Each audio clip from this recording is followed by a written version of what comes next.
안녕하세요. 너와나의 은퇴학교 꿈꾸는 자본가 이권복입니다. 은퇴전략가 김동석입니다. 네, 오늘은 많은 사람들이 굉장히 논란이 됐던 논란. 저희 채널에서 영상 조회수가 가장 많이 나온 게 그 이제 노후 비용에 대한 건데 노후 비용. 뭐 어떤 사람은 350만 원이 필요하다. 어떤 사람은 뭐 200만 원이 필요하다. 어떤 사람은 100만 원으로 충분하다. 뭐 이런 식으로 끝없는 댓글들의 논쟁이 있었습니다. 그래서 오늘 은퇴 전략가님 모시고 왜 노후 비용이 사람들마다 이렇게 크게 차이가 나는 이유가 뭔지 그 여러 가지 요인이 있겠지만 가장 핵심적인 게 뭔지 한번 이야기를 들어보고자 합니다. 어떤 것 때문에 이렇게 차이가 날까요? 제가 이제 은퇴 상담을 하다 보면 이제 뭐 가서 상담도 하고 오서 이제 찾아오시는 분들 상담도 하고 이렇게 하잖아요. 근데 이제 가장 중요한 게 첫 번째로 물어보는 게 이제 이분들은 은퇴 준비를 어떻게 하시나요? 그럼 뭘 어떻게 해요? 퇴직할 때에 대해서 돈이 얼마큼 있느냐에 따라가지고 그때 가서 생각해 보면 되지. 다 이렇게 얘기하거든요. 그렇죠. 그렇게 하면 안 됩니다. 그래서 제가 첫 번째로 잡아주는 게 뭐냐면 여러분 영상 보시면서 다 한번 생각해 보시기 바랍니다. 만약에 한 5년 남았다 또는 뭐 2, 3년 남았다 뭐 길게는 10년 남았다 이런 분들이 있을 수 있잖아요.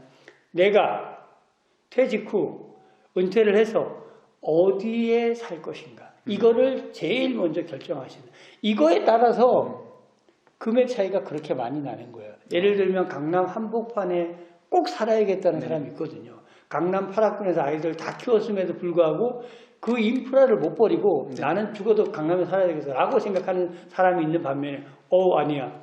난 애들 다 키웠는데 내가 굳이 뭐하러 이렇게 매연하고 복잡한 여기에 사냐. 지하철만 되는 곳? 뭐 수도권 외곽에 가서 살아야 되겠어. 이렇게 생각하는 사람과의 차이가 배로 날 수도 있죠. 그러니까 그 댓글들에서 논쟁이 되는 게 뭐 많은 요인들이 있겠지만 그 거주 지역, 거주 지역, 은퇴 이후에 어디에 살 것인가 이게 도시인지 뭐 시골인지 뭐 이런 거에 따라서 차이가 크다는 말씀이시죠? 가장 크다는 거죠. 예를 들면 이제 제가 서울에서 만났던 많은 분들 중에서도 집이 없는 분이 있어요. 실제로. 그렇죠. 공직 생활을 꽤 했는데도 불구하고 집이 없는 사람들이 있어요. 그런데 사실 한 10년 전하고 지금하고 비교하면 서울 집값이 너무 올랐어요. 그렇죠. 엄청 왜 그때 집을 안 샀을까? 다 이런 얘기 하지만 이제 은퇴를 앞두고 서울에서 집을 산다는 건 상상이 안 되는 거죠. 왜냐 그러면 또 뭐가 문제냐면 부채를 져야 돼요. 그러면 은퇴를 해서 소득이 끊겼는데 부채가 있다는 얘기는 안 되는 거죠. 그러니까 이제 어디서 살아야 돼 이런 얘기예요. 그래서 제가 어디서 살고 싶은데 이러면 그냥 서울에 살고 싶죠 이렇게 얘기하거든요. 근데 이제 문제는 집이 해결이 안 되잖아요. 그래서 이제 제가 농담삼아 그러는 거예요. 제가 경기도 시흥시에 살아요. 정왕동 4호선 끝자락 오이도역하고 정왕역 중간에 살거든요. 저희 아파트가 이제 지은 지가 20년이 넘었어요. 그런데 30평대 아파트가 지금 2억대 초반 하거든요. 뭐 2억 한 1천? 2억 2천이면 서울로 치면 전세값도 안 돼요. 이게 매매 가격입니다. 라고 할 수 있어요. 그리고 전철이 들어와 있어요. 그리고 앞에 바다예요. 그러니까 문제는 저는 거기에 살아요. 그런데 여기에 사는 사람들 중에서도 도로를 하나 건너면 105 신도시예요.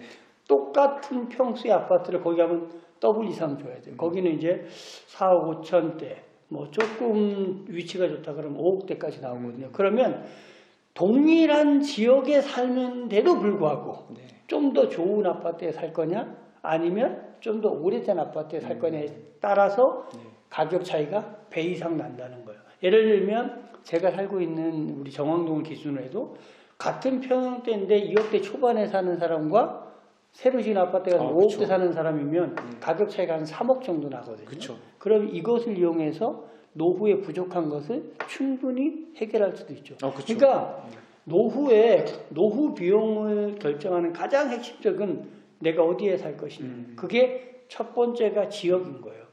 지역을 선택했어도 지역에서 또 어떤 아파트를 선택할 거냐, 뭐 단독주택을 갈 거냐에 따라서도 결정이 돼요. 근데 핵심은 지역이 우선이다. 그래서 내가 강원도에 가서 살지, 전라도에 가서 살지, 서울에 살지, 강남 한복판에 살지, 아니면 경기도 외곽에 살 건지를 결정을 먼저 해야 그 노후 비용이 얼마가 될지가 산정이 될 수 있다는 거죠. 그러니까 뭐 막연하게 그러니까 내가 노후에 얼마가 필요하다 이런 건 사실 굉장히 무의미한 거군요. 그냥 저희도 뭐 노후비 얼마 정도 든다라고 이제 평균적인 비용을 말씀을 드리지만 사실 개개인적으로는 다 다르기 때문에 사실은 그렇죠. 그냥 참고 사항일 뿐인 거지. 네. 내가 어디 뭐 도시에 살 건지 시골에 살 건지 이걸 먼저 그렇죠. 정하면은 네. 내가 300만 원으로 충분할 수도 있고 네. 300만 부족할 수도 있는 그렇죠. 이런 상황이 되는 거죠. 그래서 이제 정부에서 그렇게 발표하는 통계 자료나 이런 것들을 보면 정부 통계라기보다는 주로 금융권, 보험사나 이런 쪽에서 통계를 많이 만들어내는 그렇죠. 이유가 상품을 만들어내야 되잖아요. 노후 비용에 대한 그렇죠. 상품들, 그럼 종신보험이나 이런 것 할 때 근거가 있어야 되니까 네, 그렇죠. 만들어내는 금액이다라고 보시면 되고 그것을 무시하라는 얘기는 절대 아니고요. 내가 어디에 살 건가에 따라서 달라진다라는 거. 그래서 제가 얼마 전에 제가 아주 오래된 동기 녀석에게 전화를 했어요. 10년 넘게 네. 통화를 안 했거든요. 저 전라도 한평에 가 있더라고요. 네.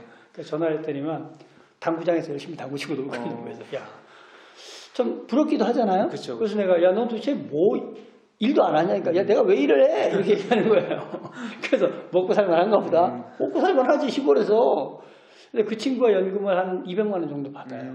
그럼 시골에서 농사지면서 사는 거거든요. 그럼 자급자족 다 하잖아요. 네, 그렇죠. 그럼 사실은 별로 들어갈 돈이 없어요. 그러니까 이 친구가 한 평에 사니까 사실은 200만 원 가지고도 농사짓고 충분히 잘 먹고 잘 살 수가 있어요. 네. 그런데 서울에 산다라고 생각하면 숨만 쉬고 있어도 200만 원 들 수 있거든요. 그렇죠. 그러니까 이게 내가 어느 지역에 살 것이냐에 따라서 노후 비용은 완전히 달라진다.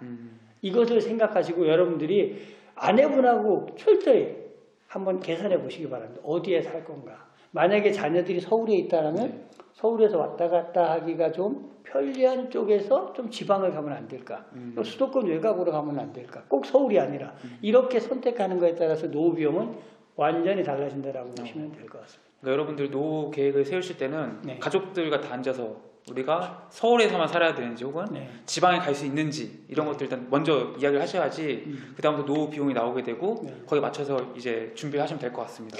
여기서 이제 그 가족끼리 모인다고 하니까 한 말씀 더 드리고 싶은 건 네. 근데 집집마다 이게 좀 논쟁이 있어요. 아, 그쵸. 왜냐하면 아이들이 한 두세 되는 집들이 좀 아니 엄마 아빠 그냥 왜 서울에 살아? 그치. 왜 시골로 내려가려고 맞아요. 하냐고 이렇게 우리 왔다 갔다 하기 힘들다 이렇게 맞아요. 얘기를 해요. 거기에 또 더더군다나 남편들은 약간 좀 이 전원에 대한 네, 로망이 그쵸, 있어요. 로망이죠. 아니 그건 애들이 1년에 집에 몇 번 온다고 그냥 내려가자고 이러는데 아내분이 동의를 안 하거든요. 그쵸. 그래서 약간 이게 좀 가족 간에 협의가 필요로 한데 약간 서울을 벗어난다 해서 어쨌든 교통이 좀 편리하고 네. 자녀들이 왔다 갔다 하기에도 대중교통 이용하기 편하다든지 좀 이런 쪽으로 고려를 하면 서울보다는 현격히 노후 비용이 줄어들 수 있다는 말씀을 드리겠습니다.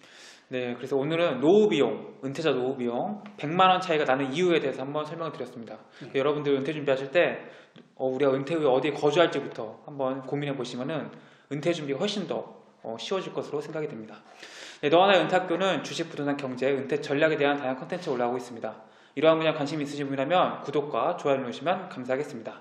고맙습니다.